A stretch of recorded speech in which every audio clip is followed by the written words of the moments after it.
je voulais vous dire que les événements du 28 septembre, la conséquence, c'était un complot savamment orchestré pour me faire partir ou me tuer, l'un des deux. Par qui? On a le courage de le dire. Et j'en profite de l'occasion pour demander à mes oncles du Kounia là-bas, qui ont tant soutenu le professeur Alpha Condé, et même jusqu'à maintenant, même pendant que je suis en train de parler, Monsieur le Président, mes oncles du Kounia, il y a certains qui ne sont pas contents. Mais la vie, c'est une question d'honneur. Personne ne restera éternellement sur terre. C'est la vérité. Il faut vous dire la vérité, Monsieur le Président, pour que votre peuple sache ce qui s'est passé. Pourquoi les événements du 28 septembre, Monsieur le Président, on ne meurt qu'une seule fois, on ne meurt pas deux fois. C'est ça le caractère aussi du président Dadis. Tout ce que je suis en train de dire, je ne dis pas que c'est la vérité, mais il y a une logique. Et cette logique-là, Monsieur le Président, excusez-moi, mes chers magistrats, mes chers éminents, excusez-moi de vous donner un peu une petite séquence. Nous ne sommes pas là pour les études philosophiques, mais c'est pour vous rassurer que ce que je suis en train de dire, le mensonge et la vérité, ils ont un rapport. Je vais vous lire cette loi. La loi des contraires ou la loi de la chose et son anti-chose.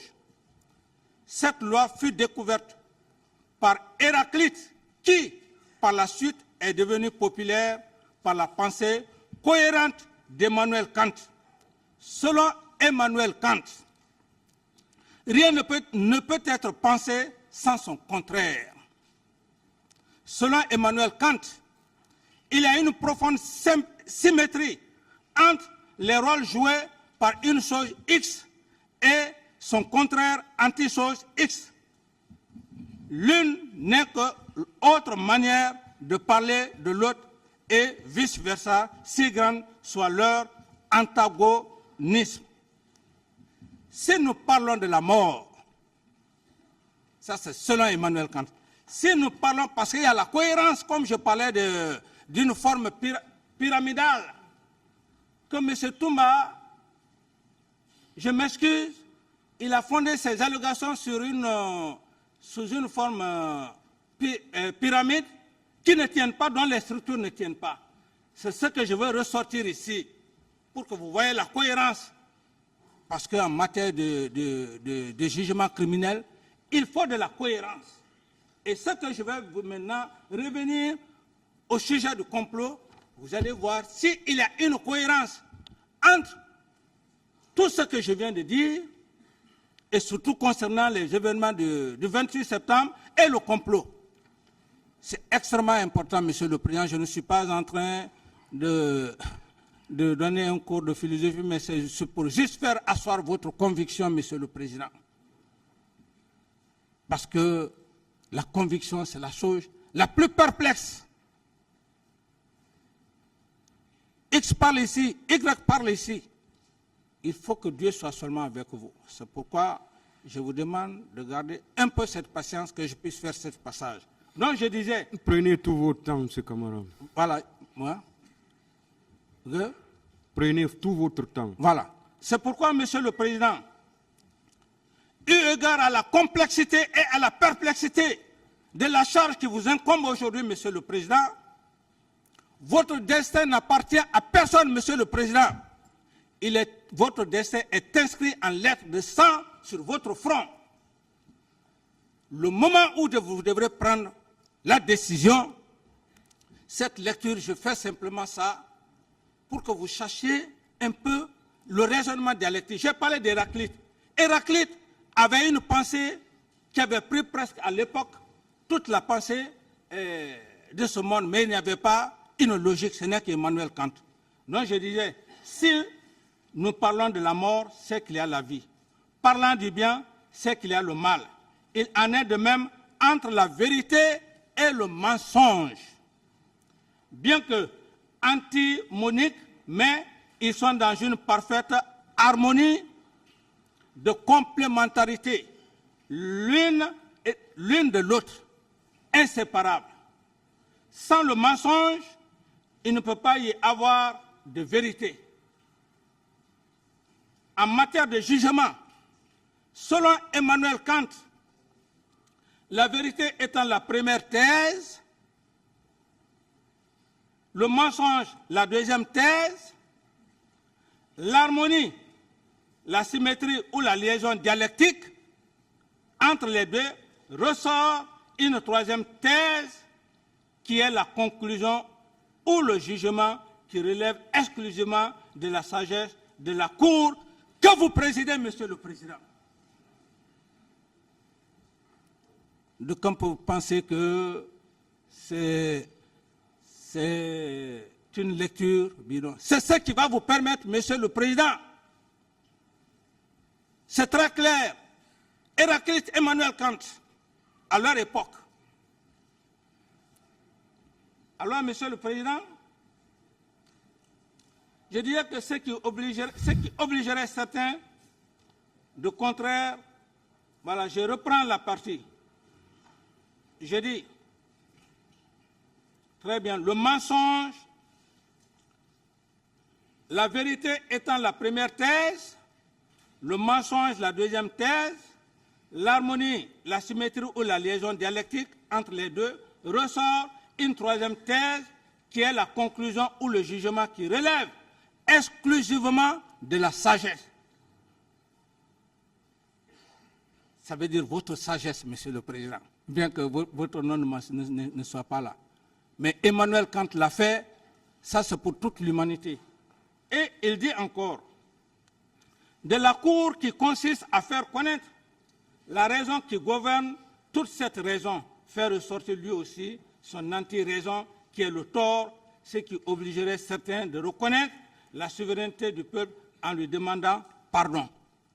Alors, Monsieur le Président, la pensée d'Emmanuel Kant sur la loi de contraire s'étend sur tout au long de l'histoire des peuples et des nations en partant de la lutte des contraires ou la lutte des classes. Alors, Monsieur le Président, lorsque je vois M. Toumba venir devant cette barre, Monsieur le Président, pour dire que moi je dois venir demander pardon, ma pitié s'intéresse. Quel pardon? Quel pardon vais-je demander? Lui qui est sorti, Monsieur le Président, il a parlé, Monsieur le Président, qu'on ne vienne pas troubler la cérémonie sacrée de Carlos. Je veux dire votre cérémonie sacrée, qu'on ne vienne pas troubler votre cérémonie sacrée. C'est lui et c'est quoi qui doivent venir ici devant votre barre pour demander pardon à tout le peuple de Guinée. Parce que le peuple de Guinée a été endeuillé. Bref, je parlais de la liaison du complot. C'est pourquoi je fais. Et vous allez voir que, Monsieur le Président, il y a une cohérence. Je dis donc que le 28 septembre a été savamment orchestré, préparé de toutes pièces. Monsieur le Président Alpha Condé, Sekouba et leur exécutant Toumba Diakité. Je vais venir sur les points. Comment et pour comment ils ont formé le coup? Ça, c'est les relations, c'est la relation dialectique que je viens de vous dire. Il ne s'agit pas de dire tel a fait un coup. Ce coup, Monsieur le Président, qu'on le veuille oui ou non, ce coup préparé, Le président Alpha, quand je vais commencer à faire des détails, il s'est rendu compte que je n'étais pas un homme qu'on pouvait manipuler. Pour preuve, je viens avec le raisonnement dialectique. Quand il s'agissait des questions de choses, comme on appelle, des audits, Monsieur le Président, c'est à ce niveau-là que vous allez être très sensible, Monsieur le Président. Au moment où il avait des audits, entre Dieu et moi, surtout ce qui m'est cher, ma pauvre mère, le Konya, qui m'a toujours dit, le jour où j'ai pris le pouvoir, il m'a dit, ne mens pas, ne trahis pas. Je le dis, sur la main de Dieu en regardant Dieu. Le jour où le président Alpha est venu me voir dans mon bureau, la première chose qu'il m'a dit, le voleur est dans ton filet. J'ai dit, quel voleur? Il dit, Monsieur Cellou Dalein Diallo.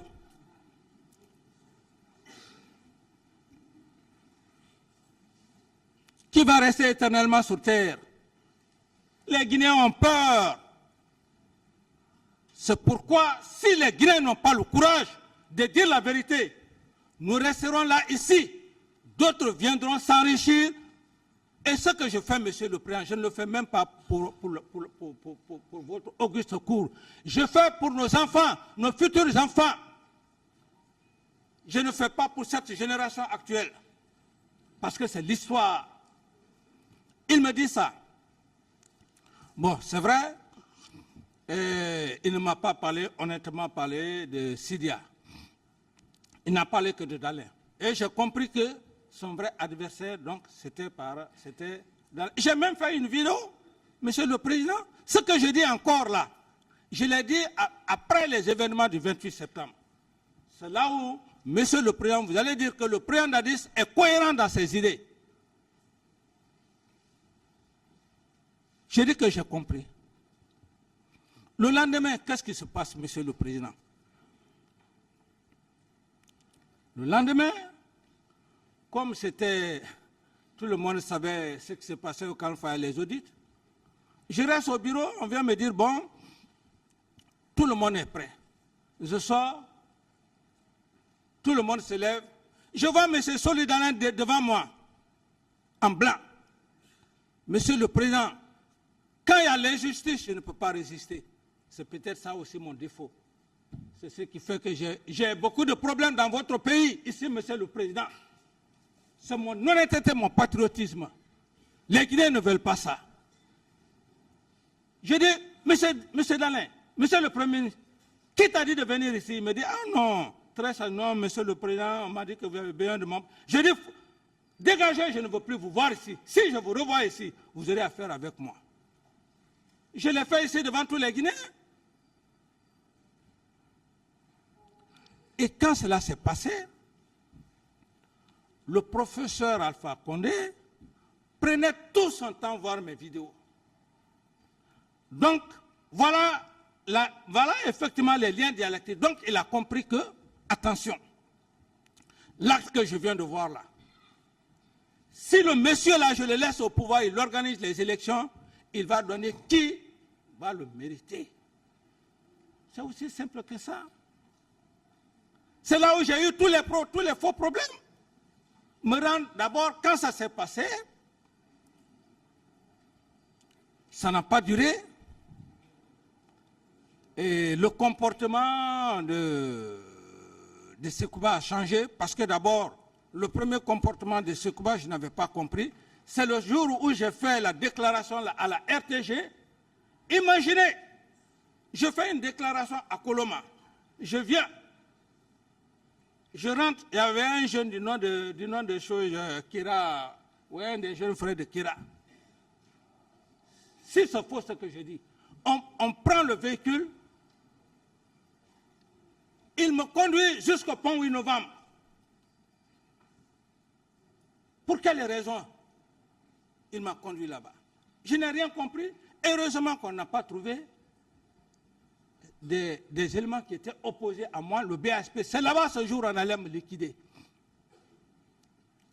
Dieu faisant, on rentre au camp. Alors, malgré tout ça, c'était mon meilleur ami. Ceci étant, c'est quoi? Commencer maintenant, tout le monde même l'a dit ici, qu'il y a des moments quand je l'appelais, s'il me dit qu'il est ce Sekouba, je m'énervais. Je commençais à douter maintenant. Je commençais à douter. Et dans les explications de Toumba, là où, Monsieur le Président, je n'avais pas besoin de dire tout ça là, toute cette vérité-là. Mais son attitude m'a obligé de dire la vérité. Il n'a pas seulement que le monopole, nous disons ce qui est réel. Donc, il était avec Sekouba, et là où il y a la raison, la liaison dialectique, Monsieur le Président, que le 28 septembre était contre moi pour me faire quitter, je vais vous donner les raisons. 3 raisons qui sont très simples, Monsieur le Président. La première raison, ils ont tenté, Sekouba et commandant Toumba, les deux, Monsieur le Président, l'histoire est là, l'histoire est têtue. Le premier complot, c'était quoi? C'était de m'affaiblir. Puisque tout le monde savait que j'aimais beaucoup Toumba, j'ai pris Toumba, je l'ai mis au-dessus de tout le monde. J'ai pris Toumba, je l'ai mis au-dessus même de Couplan.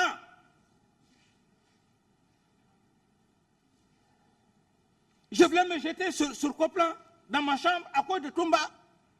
Il va venir ici, il va parler d'ethnocentrisme, de ceci, cela. Le premier complot, c'était quoi, Monsieur le Président? C'était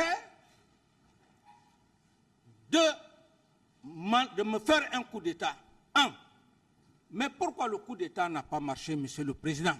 Il est très, très simple. Au sein de ce régiment, il y avait les hommes compétents du colonel Tebro, les forces spéciales. C'est moi-même qui ai donné ce nom-là. Ils étaient comme le jeune est habillé en body, machin. C'est comme ça, ils étaient habillés, formés. Tebro avait ces hommes là-bas. Couplan, Claude Pivi avec ses hommes. Parce que pour faire un coup d'État, Monsieur le Président, on ne fait pas un coup d'État pour mourir, hein? On fait un coup d'État pour réussir. Dès lors que tu vois qu'en faisant le coup d'État, tu vas échouer, tu ne vas pas tenter. Donc ils ont compris que même si Toumba pouvait me tuer dans ma chambre, je vous le dis, c'est la seule personne que je pouvais prendre ma douche, il est assis dans ma chambre. Je finis, je viens, je m'habille en bas. C'est dans ma chambre qu'il devait me tuer. Dans ma chambre, comme ils ont fait pour tant d'autres présidents. Mais, Monsieur le Président, c'est pourquoi je vous dis, faites asseoir votre conviction. Dieu là, Dieu est pour tout le monde. Le destin, si Dieu ne veut pas vous rappeler, quel que soit ce qui va se passer, c'est autre chose. Donc, je reviens encore sur les faits. Pourquoi cela a échoué? Ils ont tenté de faire ça. Comment? Monsieur le Président, Sekouba et Toumba ont arrêté Aïdor Ba. Aïdor Ba, qui était l'adjoint du général Sekouba.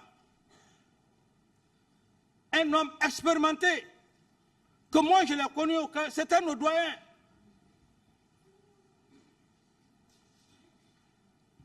Sekouba arrête Aïdor Ba, son adjoint. Il arrête ça, Alphonse Touré, un des hommes de Couplan. C'était les hommes de Couplan. Mais comme ça, Alphonse était un bon officier d'opération des rangers, il l'arrête et il va arrêter Aboulaye. Il va arrêter mon jeune Aboulaye Keta, l'actuel inspecteur des forces armées. Ce jeune commando était le commandant des commandos chinois. Ces hommes m'ont pris comme parrain.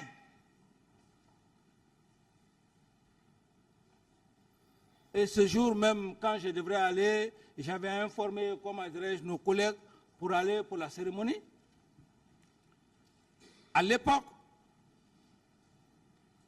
le commandement n'a pas voulu.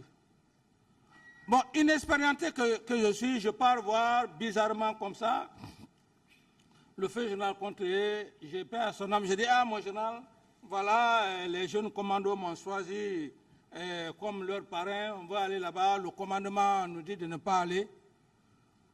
C'est pourquoi je dis le feu général Conté, c'était un génie. Il me dit, tu sais pourquoi on ne vous a pas laissé partir? Je dis non.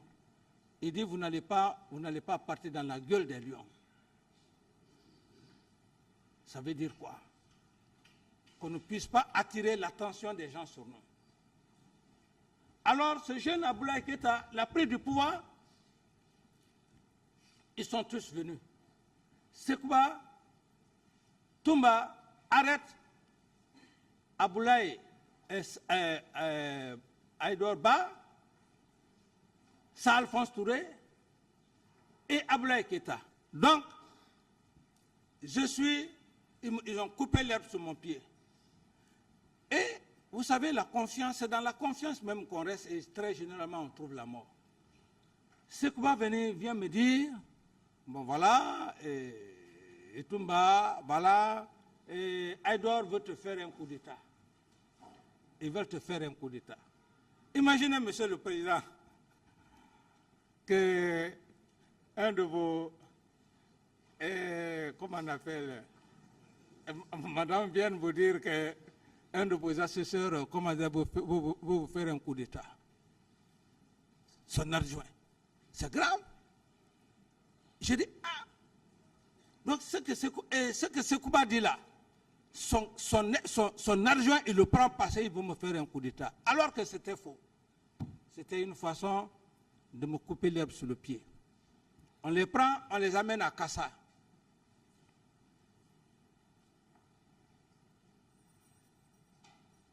Et j'ai dit, il faut que la situation... Non, monsieur le président, bon, on va faire ça, mais il dit, est-ce que Sekouba peut trahir Aïdor? On a vu Toumba ici, qualifié d'Aïdor, et la mort. C'est pourquoi je remercie Dieu et je remercie le président, le colonel Mamadi Doumbouya. Si je mourais sans ce jugement, ça allait être le plus grand regret de ma vie. Quand on meurt, il n'y a plus de jugement. Quand j'ai vu M. Toumba dire « Aïdor, c'était un soulard », il parlait comme ça, et qu'on respecte l'âme. Aïdor, c'était l'adjoint de Sekouba. Donc, ça, c'était le premier complot qui a échoué. Et ça se fait, c'est là où d'ailleurs, Monsieur le Président, que Sekouba me dit, bon voilà, en attendant, Toumba va gérer le régiment. Monsieur le Président, à l'instant, je vais donner des preuves. La pause, vous allez partir, le parquet, Toumba, quand il était là, Monsieur le Président, Dieu là, moi, on ne me fait pas du tort, parce que je reconnais l'être humain. Il est resté ici. Il a nié complètement qu'il n'est pas le commandant du régiment. Il a fait des sourates ici. Il oublie que celui à qui il a affaire, à Zérekoré là-bas, la forêt profonde, Mamadou Koulé, que vous allez chercher ses archives, que je vous ai d'ailleurs demandé. Nos papas ont été les premiers à être islamisés là-bas. Tous mes oncles, depuis Koropara, depuis Koulé, je ne parle même pas de Konya d'ailleurs, ils sont tous musulmans. Ma propre sœur qui est là.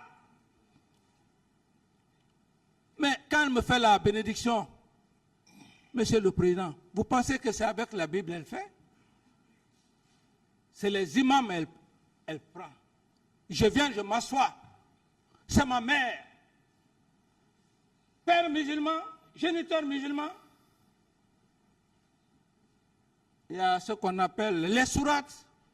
C'est divin. La Bible est divine. La Bible est divine. Le Coran est divin. On ne blague pas avec.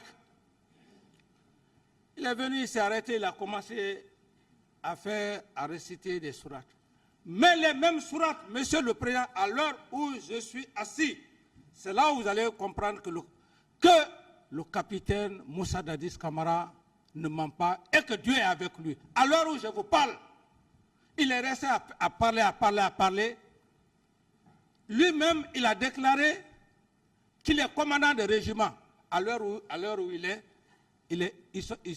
est troublé, ou peut-être vous m'excusez, ses avocats même sont troublés. Excusez-moi de l'expression. Vous allez voir ça, Monsieur le Président. Après la pause... Pas, s'il vous plaît. Oui. Ouais, excusez-moi. Retirez ce mot. Voilà, je retire le mot, Monsieur le Président. Continuez. Je retire le mot. La pause, Monsieur le Président.